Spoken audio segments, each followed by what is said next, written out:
Saya di kantor tiap pagi setengah 8 saya sengaja kasih 4 set kursi. Untuk apa? Untuk warga yang tidak yakin saya bisa mendengarkan keluhannya, dia datang ketemu saya kok. Oke.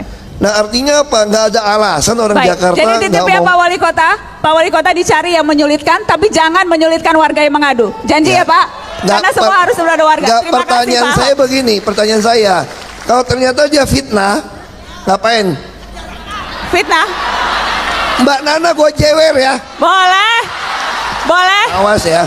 Kalau dijewer doang mah biasa dijewer. Paham? Itu soal relokasi, soal penggusuran. Ada yang lain lagi yang juga Tanya aja sepuasnya lah, maunya yang apa juga tanya sangat aja. sensitif. Tanya aja semua. Iya dong, harus tanya-tanya. Pemimpin itu harus bertanggung jawab Tanya atas aja. kebijakannya. Kayaknya gue dijebak nih malam ini. Soal reklamasi Pak Ahok, Iya. kemarin yang jelas teman-teman juga pasti sudah tahu ketika Pengadilan Tata Usaha Negara memutuskan Pulau G itu tidak bisa direklamasi, Iya. dicabut. Saya ingin tahu sikap Pak Ahok sekarang, akan terus reklamasi walaupun pengadilan sudah memutuskan itu melawan hukum, itu merusak lingkungan, itu hanya tidak ada kepentingan publik di situ, itu semua dasar hukum yang disebutkan. Akan banding tidak Pak Ya Ahok? kita akan banding. Kenapa? Karena dia mengatakan reklamasi ini seolah-olah haram. Saya mau tanya, seluruh dunia kalau nggak reklamasi 50 tahun akan datang kelaparan dunia. Karena nggak cukup tanah lagi. Kalau soal pelanggaran lingkungan, ya kita selesaikan secara teknis. Itu Korea Selatan membuat reklamasi di Semanggung itu untuk membuat ladang gandum, karena dia untuk mengantisipasi kekurangan makanan akan datang. Lalu Singapura reklamasi, Abu Dhabi reklamasi, Hong Kong, China, Eropa, Belanda semua reklamasi. Jadi yang diributkan reklamasi lingkungan saat ini udah diributkan 50 tahun yang lalu di Belanda. Belanda sekarang hasil reklamasinya laut ditutup jadi danau, itu malahan semua flora fauna di Afrika bisa ada ditemukan di Belanda hari ini. Sekarang mereka memuji-muji. Nah kita juga belum menutup laut, ya kan, lagi pula itu semua hasil reklamasi sertifikat punya DKI. Hampir 50% fasum fasos, yang bisa dijual 5% punya DKI. Lalu saya wajibkan 15% dari NJOP setiap penjualan buat bangun rusun di sana. Beresin tanggul supaya kalau orang miskin kerja di situ. Saya bilang sama mereka, bos-bos, kamu bikin pulau reklamasi, jual tanah begitu mahal, kasih fasum-fasus ke DKI. Lalu pegawai Anda mampu nggak tinggal di pulau? Enggak. Saya bilang saya sih tidak mau orang dari Tangerang tinggal Tangerang, Bekasi, Depok datang ke pulau. Nanti kami disuruh bangun kereta. Ini tanggul Jakarta itu mungkin butuh 75 sampai 80 triliun membuat tanggul 3,8 meter. Masa kita masih keluarin duit sendiri? Kenapa nggak suruh mereka saja yang bangun? Itu pulau kalau sampai 10 tahun 20 tahun penjualan lahan di atas lahan DKI, dia mungkin secara kasar bisa kontribusi di atas 150 triliun buat DKI. Jadi semua RRT selesai. Lebih baik uang APBD kita dipakai buat apa? Buat pendidikan, kesehatan, operasi pasar tiap hari, sembako, anak-anak kuliah, sediakan rumah susun subsidi. Lebih baik begitu. Ngapain kita ngabisin duit untuk infrastruktur? Enggak, tadi aku cuma nyinggung gini sama Mas Pram. Sebenarnya kita punya harta banyak banget di Jakarta. Apa? Dari koefisien luas bangunan, udara nambah kan mesti bayar nih orang tanah DKI. Terus di Monas, kalau Monas digali ke bawah nih, wah itu parkirannya banyak banget. Dulu kan konsep saya, yang seperti kemarin itu loh, motor-motor itu loh, motor saya lihat belakang. Konsep saya itu orang parkir di Monas, kita kasih bus gratis itu loh, yang lantai singa. Jadi kalau ke depan, bisa semua bus itu bisa gratis juga, asal kita ada bisnis, termasuk pulau reklamasi. Pulau reklamasi itu kita hitung bisa dapat kontribusi dulu 120 triliun. Nah kalau kita punya pulau OPQ Tanjung Priok, Pemda kalau nggak ada penghasilan, ujung-ujungnya nyari duitnya lewat pajak, naikin PBB lah, naikin pajak ini, pajak itu. Nah dulu Jakarta pikirannya kalau punya pulau OPQ, jadi New Tanjung Priok, orang Jakarta nggak usah bayar PBB yang mampu, yang nggak ada dagang nggak usah bayar PBB.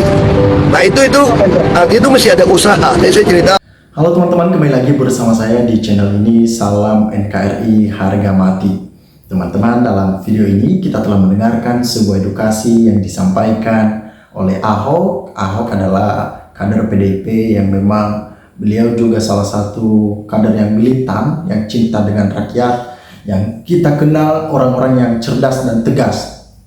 Ketegasan Ahok sering sekali menuai kontroversi karena ada banyak orang-orang yang memang salah mengartikan ketegasan Ahok ini, dan itu disebabkan karena kecintaan dia terhadap negara ini. Negara ini di mata Ahok itulah yang memang menjadi rumahnya. Nah, saat ini nama Ahok terus muncul di media sosial. Kenapa? Ahoklah salah satunya mantan gubernur DKI Jakarta yang memang memberikan perubahan yang drastis di DKI Jakarta. Kalau kita membandingkan dengan pemimpin-pemimpin yang memang sering sekali blunder dalam setiap apa yang ia lakukan, kebijakan-kebijakan tentunya jauh berbeda dengan Ahok. Nah, pada kesempatan kali ini ada banyak isu yang mengatakan Ahok lebih cocok jadi wakil presiden. Nah, kenapa Ahok yang muncul? Kenapa nggak Gibran aja begitu padahal udah terpilih? Ya, kita melihat Ahok dari kader PDI Perjuangan sudah dididik. Artinya jujur, cerdas, dan berpengalaman. Tentunya yang dikejar Ahok bukanlah kekuasaan, bukan juga kekayaan, tetapi pengabdian kepada masyarakat. Itu yang diprioritaskan dan diutamakan oleh Ahok.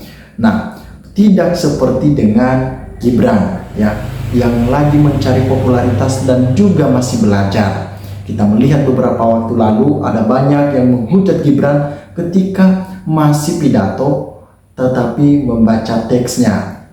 Tentunya itu memalukan bagi Prabowo karena persiapan yang begitu kurang dan jam terbang juga akan menunjukkan kualitas seseorang.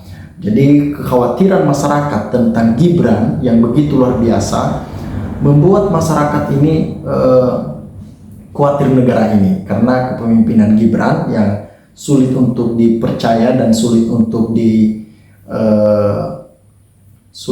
dinikmati, sulit untuk dinikmati kepemimpinan tersebut. Mereka tidak bisa merasakan, karena mereka tidak sefrekuensi dengan Gibran. Karena dari awal saja pencalonan Gibran sudah menuai kontroversi, yang dimana Gibran berani melanggar konstitusi bersama dengan bapaknya. Dia berani melanggar aturan-aturan yang ada hanya demi kekuasaan dan jabatan. Nah, ketika dari awal saja udah melakukan hal seperti itu, maka saya yakin di pertengahan pun sampai akhir akan melakukan hal yang sama. Nah, makanya ketika masyarakat melihat Gibran, di pikiran mereka terlintas nama Ahok. Ahok adalah pemimpin yang ideal, yang memang benar-benar cinta masyarakat. Edukasi-edukasi yang disampaikan oleh Ahok bertujuan supaya masyarakat lebih cerdas lagi, berhati-hati juga supaya ke depan 5 tahun ini sampai di 2029 dengan kepemimpinan Prabowo Gibran itu kita dapat menjadi agent of control supaya mereka memimpin dengan baik tanpa ada mencela-mencela ataupun tanpa ada pekerjaan yang amburadul. Jangan seperti rekam jejaknya Jokowi yang memang sulit untuk dipercaya, yang awalnya saja baik, terlihat seorang guru besar begitu terlihat seorang yang baik dan tidak ada dosa seakan-akan. Padahal itu hanya membangun gimmick-gimmick saja yang artinya diam-diam tapi mematikan bagi kita karena tindakan-tindakan Jokowi yang begitu luar biasa. Saat ini banyak hal yang mestinya kita lihat. Kalau Ahok sih menurut saya dia cocok jadi wakil presiden, apalagi dari PDI Perjuangan.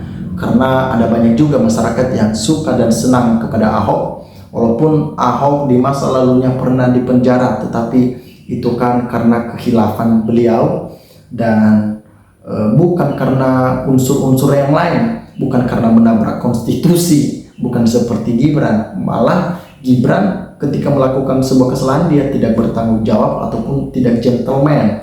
Seorang Ahok dia berani menerima konsekuensi itu karena dia tahu dia salah. Jadi sangat berhati-hati supaya kedepannya berjalan dengan baik kepemimpinan negara ini. Negara ini adalah negara yang kita cinta, bagaimana terjadinya keadilan sosial bagi seluruh masyarakat Indonesia ini. Terima kasih teman-teman. NKRI harga mati.